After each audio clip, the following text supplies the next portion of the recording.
예수 그리스도의 나심은 이러하니라. 그의 어머니 마리아가 요셉과 약혼하고 동거하기 전에 성령으로 잉태된 것이 나타났더니 그의 남편 요셉은 의로운 사람이라 그를 드러내지 아니하고 가만히 끊고자 하여 이 일을 생각할 때에 주의 사자가 현몽하여 이르되 다윗의 자손 요셉아 내 아내 마리아 데려오기를 무서워하지 말라. 그에게 잉태된 자는 성령으로 된 것이라. 아들을 낳으리니 이름을 예수라 하라. 이는 그가 자기 백성을 그들의 죄에서 구원할 자이심이라 하니라. 이 모든 일이 된 것은 주께서 선지자로 하신 말씀을 이루려 하심이니 이르시되 보라 처녀가 잉태하여 아들을 낳을 것이요 그의 이름은 임마누엘이라 하리라 하셨으니 이를 번역한즉 하나님이 우리와 함께 계시다 함이라. 요셉이 잠에서 깨어 일어나 주의 사자의 분부대로 행하여 그의 아내를 데려왔으나 아들을 낳기까지 동침하지 아니하였더니 나음에 이름을 예수라 하니라. 아멘. 여러분, 믿음이라는 것이 얼마나 놀라운 힘을 가지고 있는지 아십니까? 숫자적인 열세에도 불구하고 적을 이기기도 하며 죽을 수밖에 없는 환경 가운데서도 살아남기도 합니다. 믿음은 환난과 핍박과 고난을 견디게 하며 심지어 죽음까지도 감당하지 못합니다. 믿음은 세상을 이기는 하나님의 능력입니다.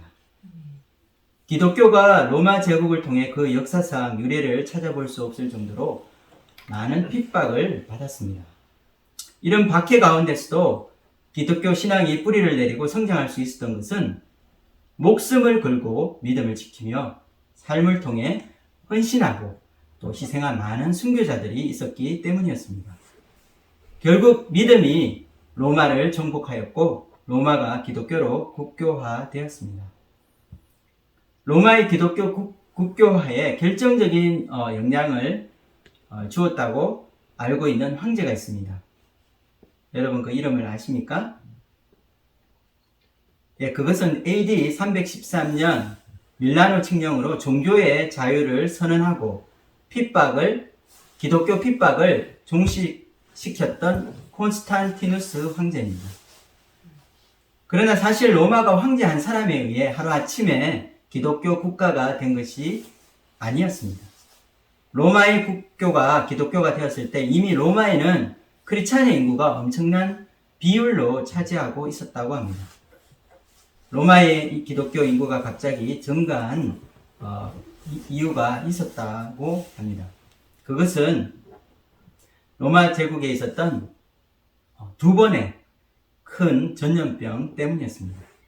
165년부터 15년간 큰 전염병이 있었습니다. 그리고 또다시 251년부터 15년간 로마 제국을 뒤흔들었던 전염병이 발병하였습니다.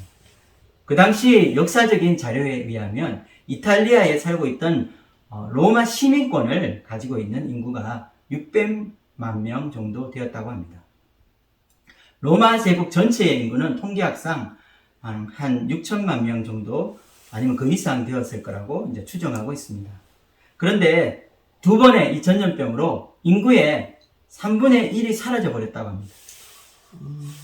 251년부터 시작된 두 번째 전염병 기간 동안에는 심하면 하루에 5,000명씩 죽어 나갔다고 합니다.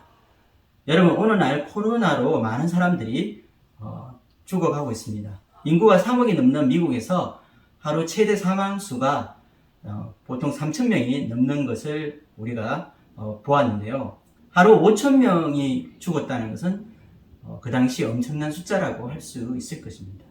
그런데 문제는 하루에 수천 명이 이렇게 죽어나가는데도 이 전염병의 원인도 알 수 없고 또 치료 방법도 없다는 것입니다. 이로 인해 귀족들과 부자들은 도시를 떠나기 시작했습니다. 가족 중 누가 아프면 그들을 버리고 떠났다고 합니다. 극빈자와 전염병에 감염된 죽어가는 사람들만이 남아있는 죽음의 도시. 그러나 로마를 버리지 않고 끝까지 남아있는 자들이 있었습니다. 바로 크리스찬들이었습니다.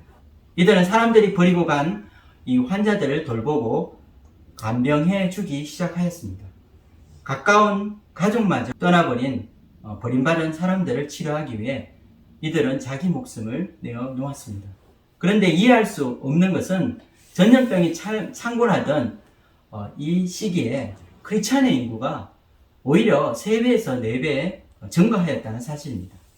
가족들이 버리고 간 사람들의 대부분은 사실 물과 음식을 잘 공급해주면, 그리고 잘 돌봐주면 살 수 있는 환자들이 많았다고 합니다. 자신들의 생명을 걸고 간호하고 있는 이 크리스찬들의 이 모습은 마치 살아있는 천사와 같았습니다. 이들은 크리스찬의 헌신적인 사랑과 봉사를 통해 하나님의 사랑을 느끼게 되었고, 또 대부분의 사람들은 자진해서 크리스찬이 되었다고 합니다. 이런 과정을 2번 거치면서 로마에서 5%도 되지 않던 크리스찬 인구가 100년 사이에 그 인구가 절반 이상으로 이렇게 불어나게 된 것입니다. 크리스찬들이 무서운 전염병을 피해 도망가지 않고 오히려 주위 사람들을 치료해 줄 수 있었던 이유는 그들이 가지고 있었던 내세에 대한 믿음 때문이었다고 합니다. 내가 지금 죽더라도 영원한 하나님 나라의 안식을 누릴 수 있다는 그 믿음을 가지고 있었던 이들의 믿음은 세상도 감당하지 못했습니다. 하나님의 역사를 섬기는 일은 쉬운 일이 아닙니다. 신앙 때문에 때로는 사람들의 오해를 받기도 하고 사회적, 정치적 혹은 종교적으로 핍박을 당하기도 합니다. 그러나 믿음은 우리의 현실을 이기고 불가능을 가능하게 만들어줍니다. 버림받고 상처 입은 자의 마음에 감동을 주고 또 사람들을 세상에 있는 사람들을 놀라게 만드는 기적이 일어난 것은 우리 마음에 살아있는 이 신앙 때문입니다. 오늘 마태복음 말씀에도 살아있는 이 믿음을 가진 헌신된 하나님의 사람들이 나옵니다. 바로 요셉과 마리아 부부입니다. 이들을 통해 하나님의 아들 메시아가 인간의 몸을 입고 이 세상에 올 수 있었습니다. 이 2 사람의 아름다운 믿음의 헌신으로 새로운 기독교의 역사가 시작되게 되었던 것입니다.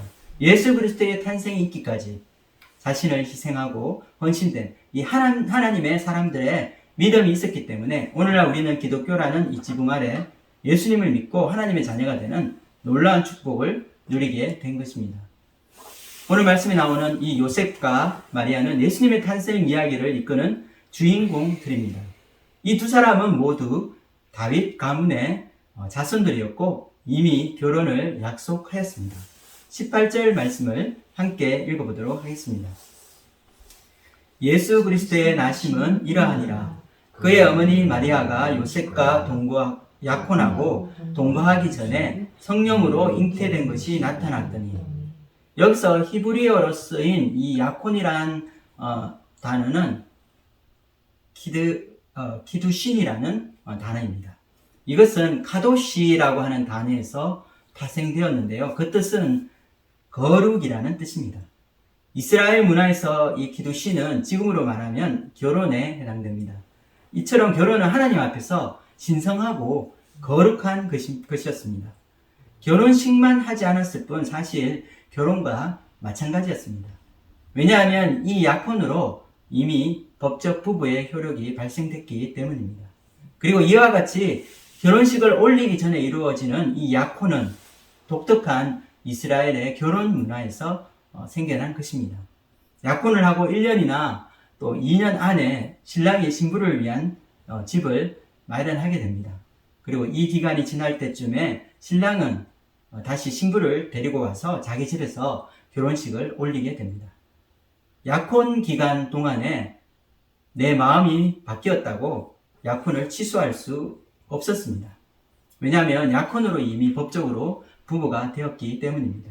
그래서 이 약혼 기간 동안 신랑과 신부의 부정이 드러나게 되면 이 결혼은 파혼이 되며, 또 부정을 저지른 당사자들은 불에 맞아 죽게 되는 것이 바로 모세오경에 나오는 이스라엘의 율법이었습니다. 신혼의 단꿈을 꾸며 결혼 준비를 하던 요셉과 마리아에게 청천벽력과 같은 소식이 전해지게 되었습니다. 그것은 마리아가 임신했다는 것이었습니다. 그런데 여기서 우리는 이 요셉을 주목할 필요가 있습니다. 먼저 성경은 요셉을 의로운 사람으로 묘사하고 있습니다. 19절 말씀을 함께 읽어보도록 하겠습니다. 그의 남편 요셉은 의로운 사람이라 그를 드러내지 아니하고 가만히 끊고자 하여. 마리아가 임신한 사실을 알게 된 요셉은 마리아에게 이 수치를 안겨주지 않으려고 몰래 파혼하기로 마음먹었다고 합니다. 여기서 의로운 사람으로 표현된 이 요셉의 인격이 잘 드러나게 됩니다. 신명기 22장 23절에는 만일 약혼한 처녀가 성 안에서 남자를 만나 동침하면 둘 다 돌을 던져 죽여야 한다고 말하고 있습니다. 그러나 요셉은 이 모세의 이 율법을 어기고 마리아와 조용히 파혼하여서 사람들 앞에서 치욕을 당하지 않게 했다고 말하고 있습니다. 하나님의 말씀이 이 땅에 이루어지기 위해서는 고난을 감당해내고 또 하나님의 뜻을 이룰 수 있는 믿음의 사람이 필요합니다. 이와 같이 마리아가 이 결혼식을 하기 전 아기를 가져야 하는 이 하나님의 뜻을 이루기 위해 엄격한 유대의 율법 사회에서 감당하기 힘든 고통이 따르게 되었습니다. 당사자뿐 아니라 그 가족 공동체까지 당해야 하는 수치는 한 가정을 최대 위기로 몰아넣게 되었습니다. 마리아의 수태 소식이 전해지면 가장 곤란해지는 사람은 누구보다 마리아였습니다. 그녀는 가문의 수치와 불명예를 뒤집어쓰고 돌에 맞아 죽게 될지도 모르는 그런 상황이었습니다. 그래서 마리아를 곁에서 지켜주고 방패막이가 되어줄 사람이 바로 남편 요셉이었습니다. 성경은 마태복음을 통해 요셉이 의로운 사람이었다고 말하고 있습니다. 여기서 이스라엘 사람들이 말하는 이 의로운 사람이라는 것은 정의로운 사람이나 정직하고 올바른 사람이라고 우리가 표현하기보다는 하나님과의 바른 관계성이 회복된 사람을 가리킨다고 말할 수 있습니다. 하나님 앞에서 의로운 사람은 하나님과 바른 사랑의 관계성을 회복하고 또 하나님과 소통할 수 있는 사람이었습니다. 하나님과 대면하는 사람, 또 하나님의 뜻을 전달받는 사람을 뜻하는 것이었습니다. 당시 유대인에게 있어 하나님께서 아무에게나 꿈이나 환상을 통해 자신의 뜻을 보여주시지 않으셨습니다. 그래서 만약 꿈이나 환상으로 신의 계시를 받는 자가 있다면 그는 의로운 자라고 여겨졌습니다. 저자 마태는 요셉이 의로운 사람이라는 것을 증명하기 위해서 꿈에서 본 환상과 계시에 대한 이야기를 보여주고 있습니다. 그러므로 요셉이 꿈에 하나님의 계시를 받았다는 이 사실은 당시 1세기 이 마태복음을 듣고 있는 청중의 이스라엘 사람들에게 요셉은 하나님 앞에 의롭고 명예로운 사람이라는 뜻으로 이해하게 되는 것입니다. 20절 말씀을 보겠습니다. 이 일을 생각할 때에 주의 사자가 현몽하여 이르되 다윗의 자손 요셉아 내 아내 마리아 데려오기를 무서워하지 말라. 그에게 잉태된 자는 성령으로 된 것이라. 여기서 이 일을 생각할 때라고 번역을 하였지만 사실 이 단어의 헬라어 원어를 보면 엔티메오 마이라는 이 원어를 사용하였습니다. 이 엔티메오 마이라는 이 원어는 두 가지 의미가 있다고 합니다. 하나는 그가 생각했다 혹은 그가 심사숙고했다 라고 번역할 수도 있고요. 또 하나는 화가 났다는 그런 의미도 될 수가 있다고 합니다.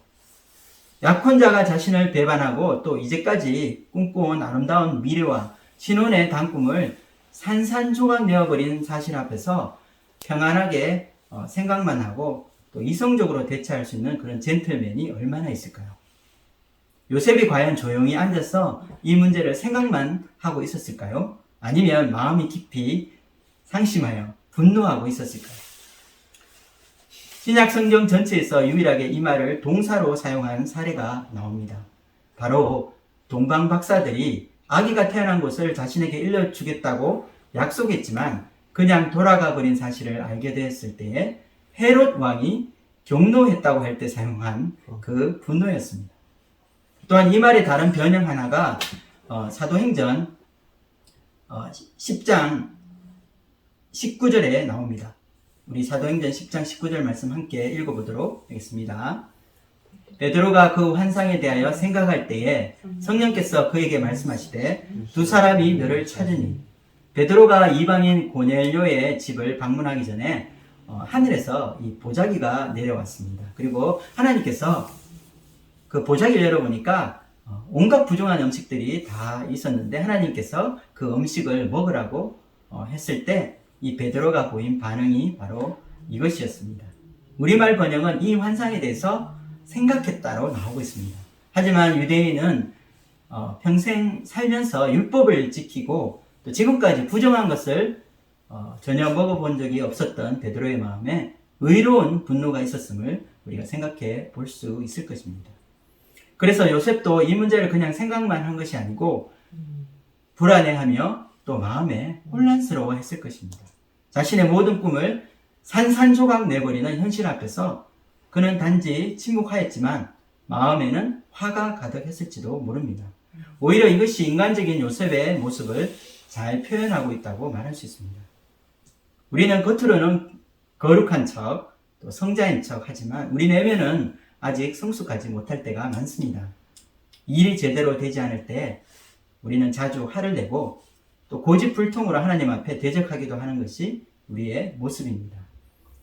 여기 앉아 계신 여러분도 현실이 자신의 생각과 맞지 않고 또 자신이 감당할 그 이상의 것을 요구할 때에 겉으로는 태연한 척 하지만 한 번쯤은 씩씩거리며 마음으로 반항해 보았을 것입니다.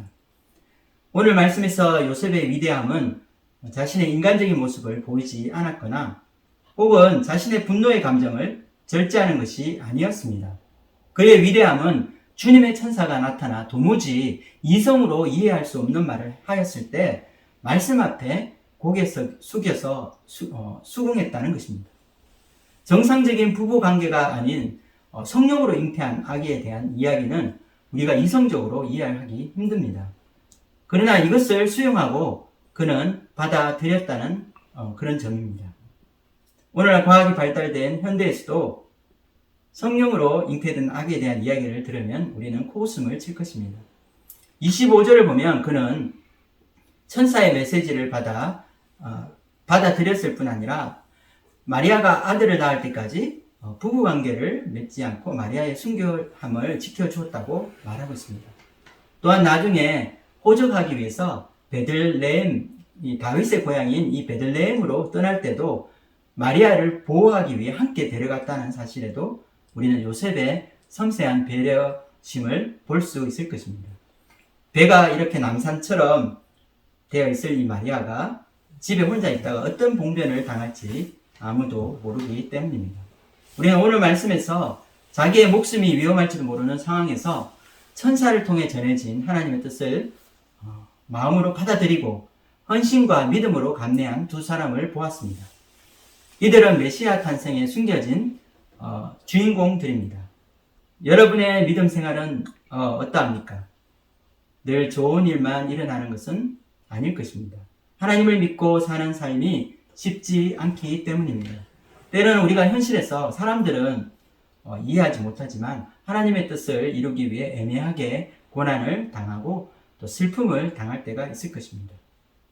그러나 하나님의 사람의 진정한 모습은 이런 고난 가운데도 묵묵하게 인내하고 믿음으로 살아가는 모습에서 빛을 발하게 될 것입니다. 베드로전서 2장 19절 말씀을 함께 읽어보도록 하겠습니다. 부당하게 고난을 받아도 하나님을 생각함으로 슬픔을 참으면 이는 아름다우나. 베드로전서 2장에서는 우리가 부당하게 고난을 받아도 하나님을 생각함으로 믿음으로 참고 인내하는 모습이 하나님 앞에서 아름다운 크리스찬들의 모습임을 보여주고 있습니다. 이제 우리는 믿음의 사람들을 사용하셔서 이 땅에 이루고자 하시는 하나님의 뜻을 눈으로 보게 됩니다. 바로 메시아의 탄생입니다. 메시아의 탄생이 우리에게 어떤 의미가 있을까요? 여기서 우리는 하나님의 뜻으로 이 땅에 오신 예수님에 관해서 중요한 사실을 발견할 수 있습니다. 예수라는 이름 자체에서 주는 구원의 메시지입니다. 21절 말씀을 같이 읽어보겠습니다. 시작. 아들을 낳으리니 이름을 예수라 하라. 이는 그가 자기 백성을 그들의 죄에서 구원할 자이시니라 하니라. 예수라는 이름의 뜻은 여호와께서 구원하시다라는 뜻입니다. 히브리어 원어로는 예수와 그리고 구약에서 같은 이름을 가진 사람은 자샤 여호수아입니다. 여호수아가 가나안 정복 전쟁을 이끌어 승리함으로 모세의 뒤를 이어서 이스라엘 백성들을 구원한 구원자의 모습을 보여주고 있습니다.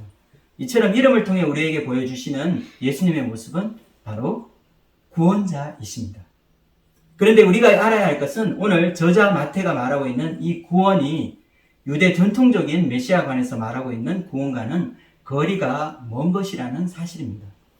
신명기 18장 15절을 볼 때 예수님은 제2의 모세로 오셨다는 것을 알 수 있습니다. 신명기 18장 15절 말씀 제가 읽어보겠습니다. 내 하나님 여호와께서 너희 가운데 내 형제 중에서 너를 위하여 나와 같은 선지자 하나를 일으키시리니 너희는 그의 말을 들을지어다. 모세는 이집트의 노예로 잡혀있던 이스라엘 민족을 해방시키고 그들에게 자유를 선포하였습니다.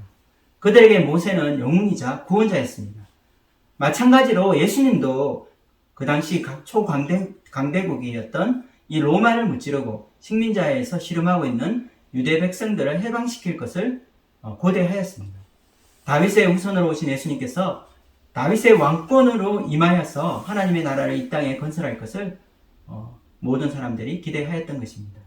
이들이 생각하는 구원은 정치적인 해방, 로마 식민지에서의 구원을 의미하는 것이었습니다. 그러나 마태복음 1장에서 우리에게 소개하는 예수님은 이 정치적인 메시아가 아니라 바로 영적인 구원자이심을 밝히고 있습니다. 저자 마태는 예수님을 그들의 죄에서 구원할 자라고 소개하고 있습니다. 현대인들에게 자신의 죄에서 구원받아야 한다는 많은 그 이야기를 한다면 아마 부담스러워하고 자리를 피할 것입니다. 오늘날 현대인들이 생각하는 죄의 개념이 다르기 때문입니다. 여러분, 죄가 무엇입니까? 현대인들이 생각하는 죄는 사회 규범이나 규칙을 어긴 것입니다. 법을 어겨서 공공질서를 파괴하고 사람들에게 해를 끼치는 것을 말합니다. 그래서 자신은 죄인이 아니라고 말합니다. 왜냐하면 법을 어겨서 재판을 받거나 감옥에 간 적이 없기 때문입니다. 현대인들이 말하는 정의도, 윤리도, 도덕적 판단도 모두 자신의 기준입니다. 내가 보기에 옳은 것이 정의이고 또 내가 보기에 맞는 것이 윤리입니다. 한국에서 요즘 유행하는 용어가 있습니다. 내로남불이라는 그런 용어인데, 내가 하면 로맨스고 남이 하면 불륜이라는 뜻으로 가치 기준이 사람에 따라 다르게 적용되는 것을 말합니다. 현대인들은 절대적인 이 진리를 거부합니다. 세상에 절대적인 진리란 존재하지 않고 각자의 기준에 맞는 자기 판단과 개인의 진리가 있을 뿐이라고 생각합니다. 선과 악의 판단도 마찬가지입니다. 자신이 보기에 옳은 것이 선인 것입니다. 사람들은 자신의 이익에 위배되고 또 손해를 끼치는 것을 주저없이 악이라고 부르고 있습니다. 그런데 성경에서 죄라고 하는 것은 무엇일까요? 성경에서 말하는 죄는 단지 우리의 도덕적인 잘못만을 말하는 것이 아닐 것입니다. 성경에서 말하는 죄라는 것은 하나님을 떠나는 것을 말합니다. 하나님을 떠나 내 힘으로 살려고 하는 것을 죄라고 부릅니다. 성경에서 말하고 있는 가장 근원적인 죄는 피조물인 인간이 창조주 하나님을 떠나 자신의 힘으로 살아가며 자신이 하나님처럼 되는 것을 말합니다. 인류의 조상이었던 아담과 하와가 처음 유혹받았던 것도 이와 같았습니다. 하나님이 금지하신 선악과를 따먹음으로 하나님의 말씀을 거역하였고 하나님이 세워놓으신 질서를 무너뜨렸습니다. 그로 인해 하나님과의 관계성이 깨어지게 되었습니다. 자신이 모든 가치 판단의 기준이 되고자 한 것입니다. 자신이 하나님처럼 되고자 한 것이 바로 아담과 하와의 죄였습니다. 현대인들의 삶의 모습에서 자신이 하나님처럼 되어가는 모습을 발견할 수 있습니다. 내가 내 인생의 주인이 되고 나의 가치 판단과 기준에 따라 옳은 것과 잘못된 것을 판단하려고 합니다. 우리가 하나님께 맡기지 못하고 다른 사람을 비방하고 판단하고 싶은 마음이 드는 것도 이것과 동일합니다. 성경에서는 이것을 죄라고 부릅니다. 메시아의 이 탄생을 위해서 결혼의 꿈과 행복한 삶을 포기하고 하나님의 뜻을 이루기 위해 자신의 삶을 헌신하고 희생한 요셉과 마리아 부부를 보았습니다. 하나님의 뜻을 이루기 위해서는 우리의 헌신과 희생이 필요합니다. 예수님도 이 땅에 오셔서 하나님의 뜻을 이루기 위해 자신을 내어놓으셔야 하는 아픔을 당하셨습니다. 예수님께서 수치를 당하시고 극심한 죽음의 고통을 맛보셨습니다. 바로 십자가에서 예수님께서 고난을 당하신 것입니다. 하나님의 아들이 인간이 되어 이 땅에 내려오시고 자신의 몸을 산제물로 드리신 이유가 무엇일까요? 죄가 무엇이기에 하나님의 아들이 이 땅에 내려와 십자가에 못 박히는 그런 참혹한 형벌을 받으셔야 우리를 구원하실 수 있는 것이었을까요? 우리는 죄를 우습게 여깁니다. 사람들에게 들키지 않으면 죄를 지어도 괜찮다고 생각하는 사람들이 있습니다. 마음으로 짓는 것은 보이지 않으니까 문제가 안 된다고 생각합니다. 그러나 죄는 우리가 생각하는 것보다 쉬운 것이 아닙니다. 우리가 죄를 지으면 반드시 그 대가를 지불해야 하기 때문입니다. 그것이 사회윤리적인 죄든 영적인 죄든 우리가 짓는 죄는 그것으로 끝나는 것이 아니라 반드시 갚아야 하는 것입니다. 이것이 죄에 대해서 성경이 말하는 바입니다. 우리가 잘 아는 로마서 6장 23절 말씀은 죄는 반드시 그 대가를 지불해야 한다는 사실을 보여주고 있습니다. 죄의 삭은 사망이요 하나님의 은사는 그리스도 예수 우리 주 안에 있는 영생이니라. 죄의 시작은 인간이 하나님을 떠난 것입니다. 그리고 그것으로 파생되는 모든 불법과 불의가 모두 죄입니다. 하나님을 떠난 인간에게 엄청난 변화가 일어났습니다. 유전자가 바뀐 것입니다.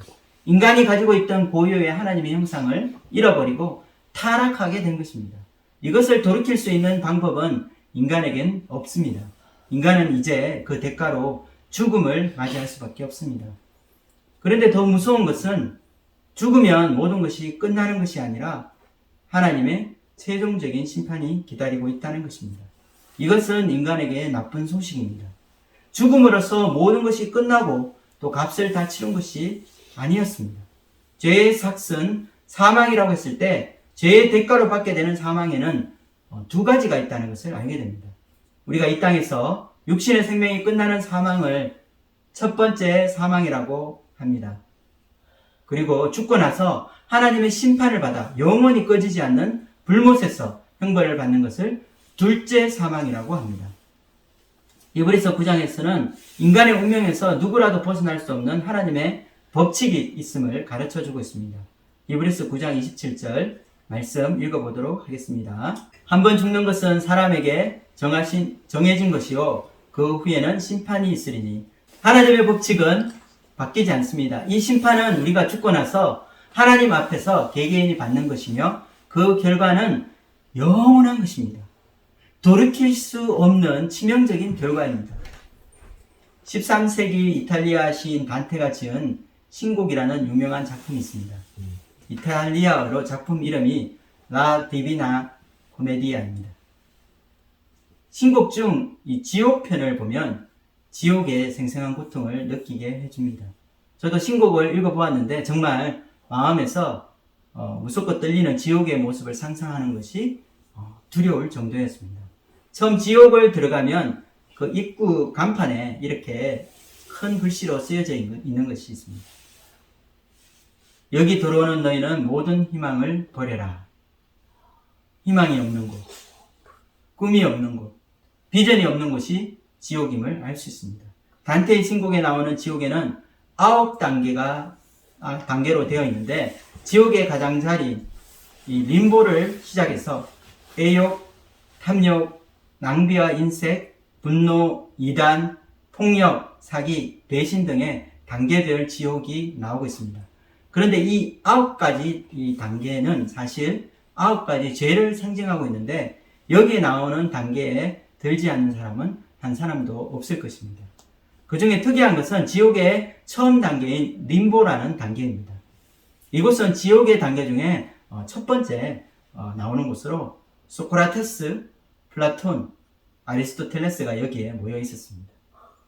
세상에서 선하게 살며 성인으로 추대받았지만 세례를 받지 못하고 하나님을 알지 못하는 자들이 가는 곳이라고 말하고 있습니다. 즉 세상에서 착하고 선하게 산 사람들이 가는 곳이라고 말합니다. 단테는 아무리 세상적으로 훌륭하고 또 선한 삶을 살더라도 하나님을 떠나 자기가 인생의 주인이 되어 살아온 사람들에게 지옥의 판결을 내려놓았습니다. 우리는 창조주 하나님을 떠나 우리 인생의 주인으로 살아가던 죄인이었습니다.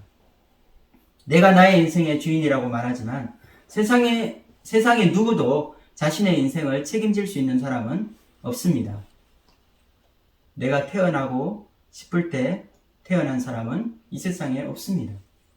또한 내가 언제 죽을지 아는 사람도 이 세상에 아무도 없습니다.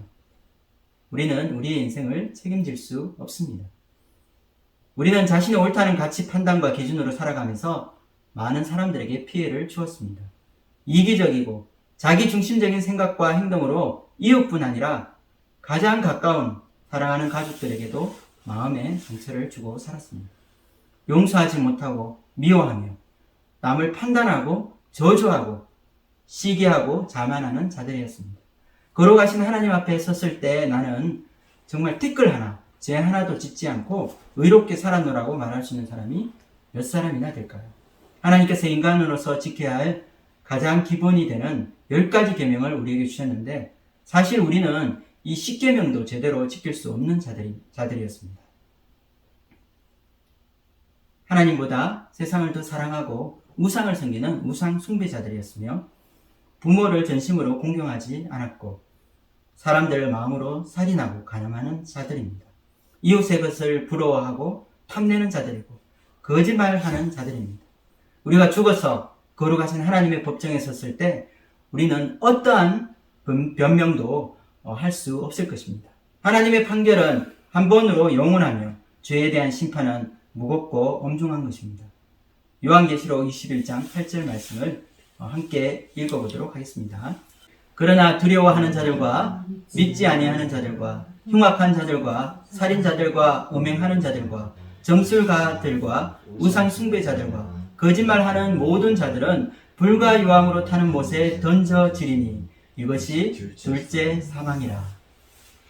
하나님이 진정으로 우리를 사랑하시는 분이시라면 이런 인간의 운명을 보고서도 그냥 내버려 둘 수 있었을까요? 예수님이 이 땅에 오신 것은 우리를 구원하시기 위해 오신 것입니다. 그리고 그 구원은 우리를 죄에서부터 자유하게 하고 죄의 결과인 하나님의 심판으로부터 구원하는 것입니다. 죄에 대한 자유와 해방이 없이 현실적인 축복만 누린다고 우리가 행복한 자라고 말할 수 있을까요? 성경은 진리이며 하나님의 심판도 진실입니다. 우리의 마지막 운명이 영원히 타는 불과 유황의 지옥불이라면 우리는 무슨 말을 할 수 있을까요? 우리의 영혼은 없어지지 않습니다. 죽으면 사라져버리고 모든 것이 끝난다고 생각하는 사람이 있지만 거짓말입니다. 영원히 타는 지옥불 속으로 떨어져 영원한 심판을 받게 된다면 이것보다 더 큰 고통은 없을 것입니다. 이 세상에서 당하는 잠시 고통은 아무것도 아닙니다. 꺼지지 않는 불 속에서 영원한 고통을 받게 된다면 이것이 우리 인간에게 가장 큰 불행이 될 것입니다. 예수님께서 이 땅에 오셔서 자신의 목숨까지 내어놓으시고 우리를 구원하시려고 하신 것은 우리의 죄와 심판에서의 구원을 위해서입니다. 이것은 하나님의 사랑입니다. 또한 로마서 5장 8절 말씀 함께 읽어보도록 하겠습니다. 우리가 아직 죄인되었을 때에 그리스도께서 우리를 위하여 죽으심으로 하나님께서 우리에 대한 자기의 사랑을 확정하셨느니라. 오늘 말씀을 정리하겠습니다. 오늘 우리는 마태복음 1장 말씀을 통해 메시아의 탄생에 대한 이야기를 살펴보았습니다. 메시아 탄생의 서막은 자신의 행복과 결혼의 꿈을 포기한 요셉과 이 마리아 부부의 아름다운 믿음의 삶으로 시작하고 있습니다. 요셉과 마리아가 보여준 인내와 믿음의 삶을 통해서 우리는 하나님의 뜻을 이루기 위해서는 우리 믿음의 사람들의 헌신과 희생이 필요함을 배우게 되었습니다. 하나님께 대한 순종과 사랑으로 이 땅에 메시아가 탄생하게 되었고 하나님의 아들이 인간의 모습으로 이 세상에 올 수 있었습니다. 이 땅에 오신 메시아 되시는 예수님은 누구십니까? 예수님은 우리의 구원자이십니다. 오늘 말씀을 통해 우리를 구원하시기 위해 이 땅에 한 아기로 오셨고 십자가에 죽기까지 우리를 사랑하시고 자신의 목숨을 우리를 위해 내어주신 우리의 구원자를 만나게 되었습니다. 예수님의 자기 희생과 생명까지 내어놓으신 이 사랑을 통해서 하나님의 뜻이 이 땅에 이루어지게 되었습니다. 죄로 죽어가는 우리를 구원하시려는 하나님의 이 놀라운 구원의 계획이 이루어지게 된 것입니다. 우리는 모두 죄인입니다. 하나님을 떠나 내 인생을 내 마음대로 살고자 하였습니다. 내가 내 인생의 주인이 되어 살아온 나의 삶은 하나님을 창조주로 인정하지 않는 죄였으며 하나님 외에 다른 것을 추구하는 우상 숭배자의 죄였습니다. 나의 이기심과 교만으로 많은 사람들에게 상처를 주고 자기만을 위한 인생을 살아왔습니다. 나의 인생의 성공과 만족을 위해 다른 사람을 밟고 내가 얻은 것은 허무한 세상의 자랑이었을 뿐입니다. 하나님은 우리가 죄의 대가로 죽을 수밖에 없고 하나님 심판을 피할 수 없는 우리의 운명을 아시고 우리를 위해 구원자를 이 땅에 보내주셨습니다. 바로 죄에서 우리를 구원하실 예수 그리스도이십니다. 기도하고 마치겠습니다.